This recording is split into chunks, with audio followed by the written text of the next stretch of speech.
So good morning, everyone. We begin with chanting in universal well-being.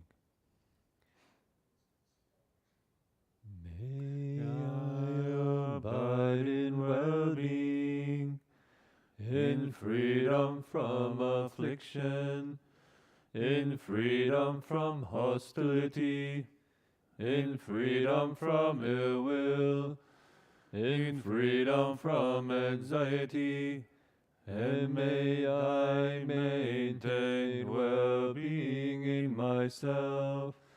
May everyone abide in well-being, in freedom from hostility, in freedom from ill will, in freedom from anxiety, and may they maintain well-being in themselves. May all be released from all suffering, and may they not be parted from the good fortune they have attained. When they act upon intention, all beings are the owners of their action, and inherit its results. Their future is born from such action, companion to such action, and the results will be their home. All actions with intention, be they skillful or harmful, of such acts they will be the heirs.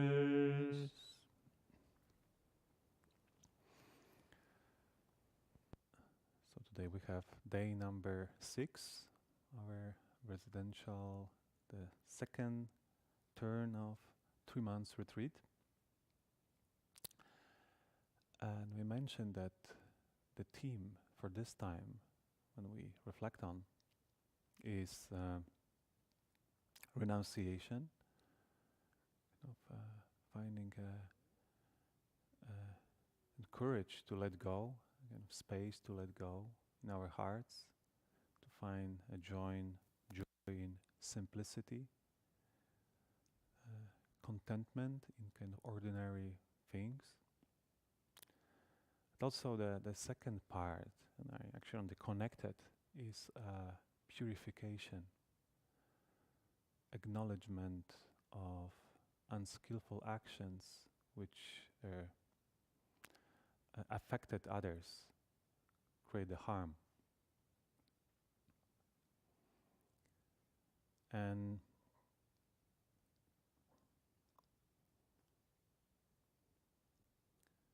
if you look at, interestingly, in the word of renunciation, it also means renounce ourselves from the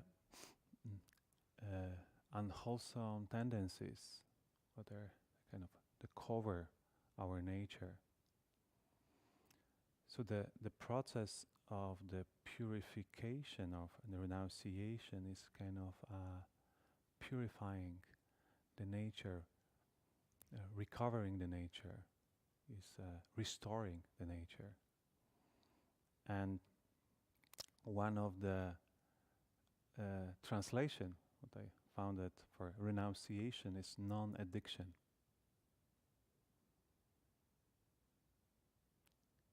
And you can say that if you look at deeply from the Buddhist perspective,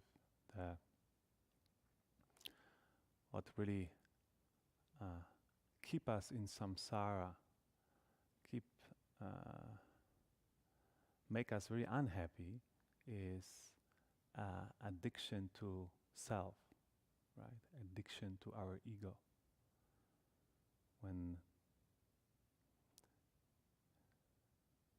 the ego is strong, is dominant in our heart, you can see that very easily we seeing others, humans, animals, planet, anything around us as our property, a way to fulfill our wishes, is the source of our satisfaction. way on another. And this is present in our heart. Definitely the harm is almost unavoidable. We cannot avoid the harm. Is for sure harm happen.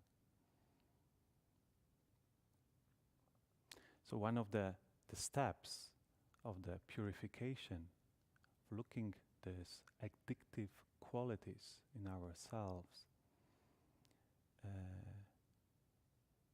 is the looking on the harm, what the ego-centered, self-centered mind created. And kind of look at, in many ways, the Buddhist path to liberation, what is the, free from any addictions, completely nature is uncovered as a recovery, the process of recovery.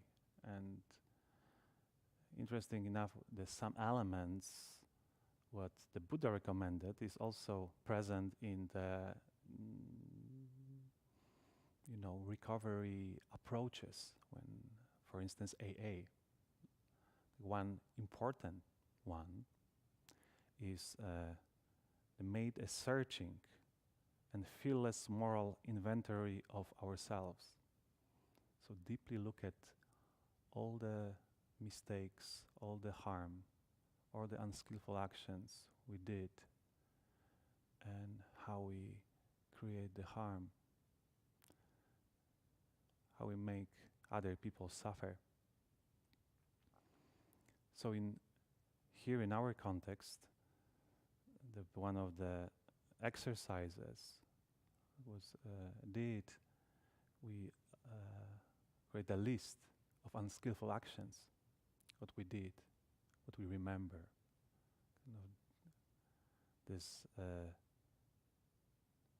deep inventory.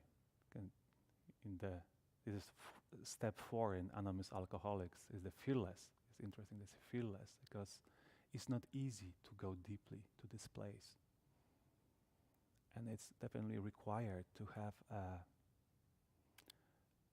is this kind of sense of deep care, loving kindness of ourselves, not create the aversion to ourselves, not creating a sense of judgment, fault finding. Is the process of healing, deep, deep care. And we learn how to look at on these actions from the perspective of those who are affected by, how they feel, what these actions affect them emotionally, psychologically. And it's interesting that this is kind of reconnecting with ourselves. This exercise also, we talk a lot about this theory, right? The self-integrity. So we recognize the pain of others and recognizing our pain. When we harm others, we harm ourselves. It's a very clear connection, but we can feel it deeply. And the second part, and Jin Chuan mentioned it about our ceremony, what we did 2 days ago, when we invoke the presence of Buddha's Bodhisattvas, where we recite the Guanyin name. So it was everything, the whole process held in compassion. We recite Great Compassion Mantra, and we sit in the circle. And we share with ourselves this unskillful action, what we did,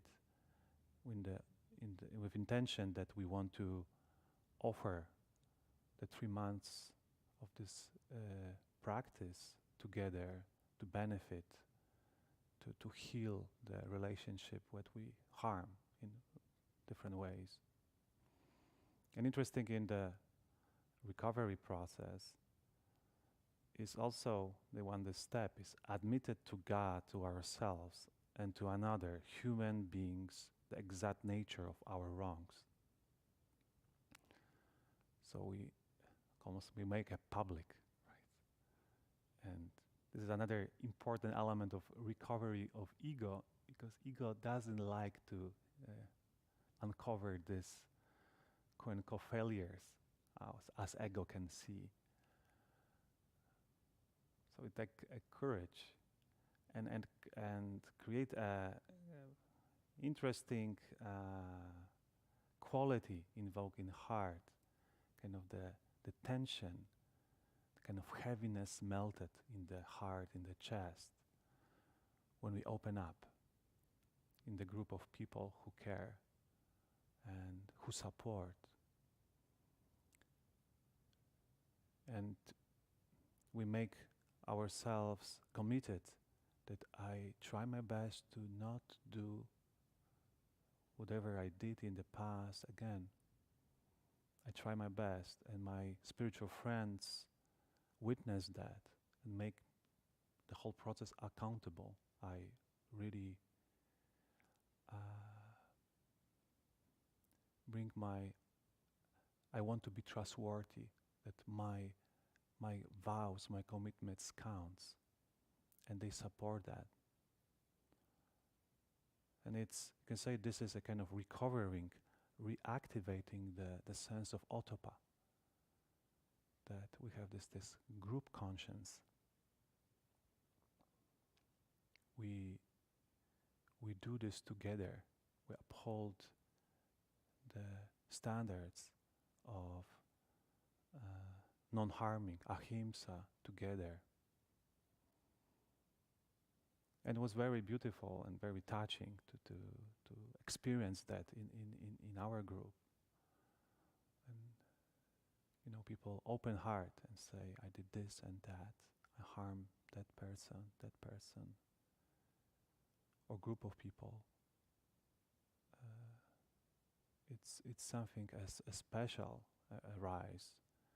And it's a kind of encouragement that, yeah, I can do better. I understand the power of harming.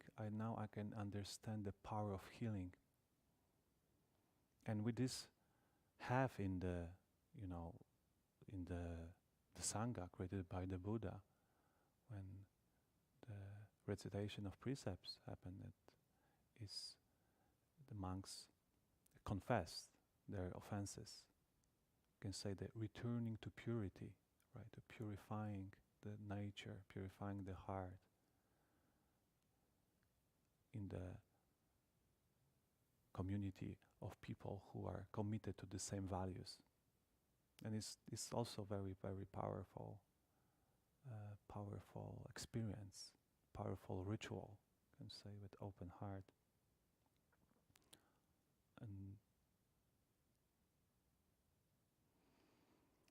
I see this time's up. Definitely we will explore this topic, this theme of purification of the heart, of the recovery of the heart in the upcoming days and months. And maybe I can invite everyone of you, if you wish, to join us virtually. Maybe you want to create your inventory, your list of actions and skillful moments when we harm others. And maybe you wish to even read this or share some of it to someone who you trust, and uphold the same values. And you can support each other in this journey to be, say, peacemakers, right? To really return to our homes, or to our nature. So I'll stop here. And today we'll finish a little bit earlier, right? Because we have Avatamsaka class at Derbiu. And so we can start our. Okay, so if people wish, this weekend we have an Amitabha session starting on Saturday with the 8 precepts at 8 a.m. Otherwise, wish you a good day. Amitabha. Definitely the New Year.